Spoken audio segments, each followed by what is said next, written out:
మద్యం దుకాణాల లీజు ముగుస్తుంటే క్వార్టర్కి అదనంగా 15 రూపాయలు చొప్పున ఎంఆర్పి మీద వసూలు చేస్తున్నారంటూ ఈనాడే రాసుకొచ్చింది.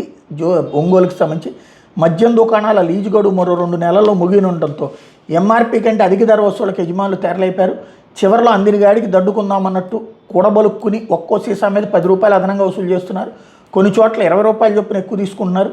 సెప్టెంబర్ చివరి నాటికి దుకాణాల లీజు గడువు ముగినుండగా అక్టోబర్ నుంచి కొత్తగా దుకాణాలు కేటాయించాల్సి ఉంది. ఈ నేపథ్యంలో ఆగస్టు ఆరంభం నుంచి అధికంగా వసూలు చేస్తున్నారు. గోదావరి జిల్లాలో 5 నుంచి 10 రూపాయల వరకు, ఉమ్మడి కృష్ణా జిల్లాలో 10 నుంచి 15 రూపాయల వరకు అదనంగా వసూలు చేస్తున్నారు. ప్రకాశం జిల్లాలో 10, మార్కాపురం జిల్లాలో కొన్ని చోట్ల 20 రూపాయలు అదనంగా తీసుకుంటున్నారు. నెల్లూరు జిల్లాలో బెల్ట్ దుకాణాల్లో 40 వరకు ఎక్కువగా దండుకుంటున్నారు. రాయలసీమ జిల్లాలోని మెజార్టీ మద్యం దుకాణాల్లో 10 రూపాయలు చొప్పున, కొన్ని నియోజకవర్గాల్లో మాత్రం 20 రూపాయలు చొప్పున అధికంగా తీసుకుంటున్నారు. వాస్తవానికి మద్యం దుకాణాల మధ్య పోటీ ఉండటంతో మొన్నటిదాకా ఎంఆర్పీకి అమ్ముతామని బోర్డులు పెట్టేవాళ్ళు. ఇప్పుడు ఆ బోర్డులు కనిపించడం లేదు. ఎంఆర్పీకి మించి అమ్మితే చర్యలు తీసుకోవాల్సిన ఎక్సైజ్ అధికారులు చోద్యం చూస్తున్నారు.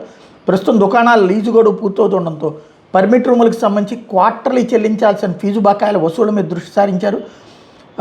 బార్లలోనూ లూజు విక్రయాలు కాస్త ఎక్కువ ధరకు అమ్ముకునే వెసులుబాటుని ఆసరాగా చేసుకుని అధికంగానే వసూలు చేస్తున్నారు అన్నట్టు హైలైట్ చేశారు.